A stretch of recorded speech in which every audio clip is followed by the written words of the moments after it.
हरे कृष्णा, राधे राधे। हम सभी साधक हनुमान जी की आत्मकथा श्रवण कर रहे हैं। भाग 32 गतांग से आगे। भरत भैया, दशानन का प्रभु श्री राम ने उद्धार किया, उसका वर्णन क्या करूं।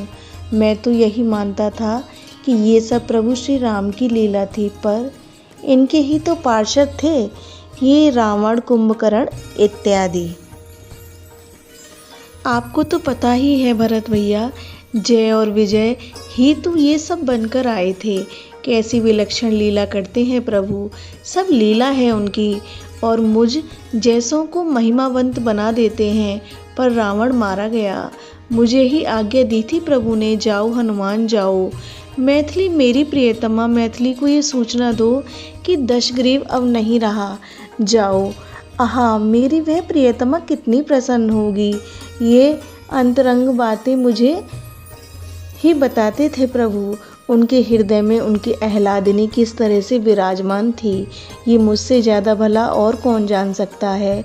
मैं प्रभु के चरणों में प्रणाम करके चल पड़ा था अशोक वाटिका की ओर, पर जाते हुए मेरी आंखों के सामने वही दृश्य बारंबार उभर रहे थे कि मेरी माँ मैथिली को किस तरह से प्रताड़ित किया था उन राक्षसियों ने मेरे सामने। ओह, वो नित्य ही ऐसा करती ही होंगी। आज मैं उन सबको छोड़ूंगा नहीं। मैं क्रोध से भर गया था। ये क्या, मेरी सूचना से पहले ही माँ मैथिली के पास ये समाचार पहुंच गया था कि दशग्रीव रावण को प्रभु ने मार दिया है। माँ मैथिली के आसपास सब खड़ी थीं, सब राक्षसियाँ। मैं जब उतरा उस अशोक वाटिका में और जय श्री राम का मैंने उच्च स्वर में उद्घोष किया, तो सब राक्षसियां डर के मारे कांप उठीं और दूर जाकर खड़ी हो गईं। बस पास में तो वह त्रिजटा ही थी। मैंने माँ के चरणों में प्रणाम किया और रावण के मारे जाने की घटना सुना दी। मुझे पता है पवन पुत्र, मुझे नित्य युद्ध के मैदान की समस्त घटना ये त्रिजटा आकर बता देती थी। ये कहते हुए त्रिजटा की ओर बड़े प्रेम से देखा था माँ ने, पर मेरे हृदय में तो त्रिजटा को छोड़कर अन्य समस्त राक्षसियों के प्रति अत्यंत क्रोध था, और मैंने अपने उस क्रोध को माँ के सामने प्रकट कर ही दिया। माँ, आप आज्ञा दें, आपकी आज्ञा की प्रतीक्षा में हूँ मैं। बड़े शांत भाव से मुझे कहा माँ ने, कैसी आज्ञा हनुमान। यही कि इन समस्त राक्षसियों को मैं अभी मार देना चाहता हूँ, इन्हें मसल दूंगा मैं। ओह, आपको कैसे प्रताड़ित करती थी ये, तलवार दिखा दिखा कर, और तो और आपको खा जाने की भी धमकी देती थी। भरत भैया, मैंने क्रोध में भरकर ये सारी बातें कहीं। माँ मैथिली ने मुझे मुखमंडल को देखा, फिर दूर खड़ी उन राक्षसियों को देखा जो मेरे इस प्रकार कहने से डर के मारे थर थर काँप रही थीं। भरत भैया, तभी मैंने अनुभव किया माँ के अंदर करुणा का स्रोत फूट पड़ा था। ये क्या कह रहे हो पवन पुत्र। हाँ माँ, इन्होंने आपका अपराध किया है, इसलिए मैं इन्हें छोड़ूंगा नहीं। गंभीर हुई थी माँ मेरी बातें सुनकर। हनुमान, क्या इस जगत में ऐसा कोई भी जीव है जिससे आज तक अपराध ना हुआ हो। मैंने सोचा भी नहीं था कि माँ मुझसे ऐसा कहेगी। मैं चकित था। माँ मैथिली उनका पक्ष ले रही थी, जिन्होंने उन्हें मात्र ताड़ना दी थी, दुख दिया था, पर आश्चर्य, उनके प्रति भी करुणा। माँ बोलती गई, हनुमान, इनका क्या अपराध है। इन्होंने तो अपने स्वामी रावण की आज्ञा का पालन किया है। इनका ये पक्ष देखा जाए तो ये दया की पात्र ही है मात्र। ईमानदारी से इन्होंने अपने स्वामी रावण की आज्ञा का पालन किया। हनुमान, हाँ, तुमसे फिर भी चूक हुई है अपने स्वामी के आज्ञा पालन में, पर इनसे नहीं हुई। मैं सुन रहा था माँ की करुणा इन राक्षसियों पर कैसे बरस रही है। मुझसे आज्ञा पालन में चूक हुई।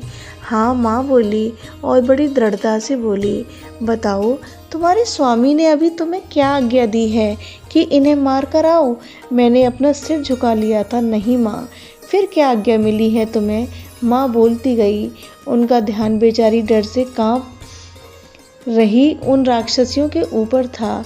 मुझे आज्ञा मिली थी कि मैं आपको ये सूचना दूं कि रावण मारा गया। मुझे अपनी गलती का एहसास हो गया था और मेरी माँ के करुणापूर्ण हृदय का दर्शन हो रहा था। भरत भैया, इतनी करुणा तो प्रभु श्री राम में भी मैंने नहीं देखी। माँ मैथिली ने मुझे एक रहस्य की बात बताई। तुम्हें क्या लगता है इस रावण की इतनी हिम्मत थी कि मुझे मेरे प्राण श्री राम से अलग कर सके? पर मैं प्रेम करती हूँ, नहीं नहीं, मात्र प्रेम करती हूँ अपने प्राण श्री राम से। ये कहना भी कितना कम है मेरे लिए। हम दोनों अलग ही कब हैं, एक हैं। पर हनुमान, मेरे प्राण धन श्री राम ने प्रतिज्ञा कर ली थी जब उन्होंने ऋषि मुनियों के अस्थियों के पर्वत देखे कि मैं राक्षसों से विहीन कर दूंगा इस पृथ्वी को। बेचारे तप में लीन ऋषि मुनियों को मार मार कर खा गए थे ये राक्षस, और उनकी हड्डियों का पहाड़ बन गया था। ओह, मेरे प्राणधन श्री राम का हृदय द्रवित हो उठा था। कर ली थी उन्होंने प्रतिज्ञा कि राक्षस विहीन करूंगा पृथ्वी को। पर राक्षस किसके द्वारा संचालित थे? मुख्य कौन था इन राक्षसों का? रावण। मैंने विचार किया, रावण को मार देंगे तो राक्षस समाज अपने आप मर जाएगा। पर हनुमान, नीति कहती है बिना व्यक्तिगत अपराध के आप किसी और राज्य के नरेश को मार नहीं सकते। इससे लोक कीर्ति में हानि होती है। मेरे प्राणधन का व्यक्तिगत तो कोई नुकसान नहीं किया था रावण ने, और अप्रतिज्ञा कर चुके थे मेरे प्राण श्री राम।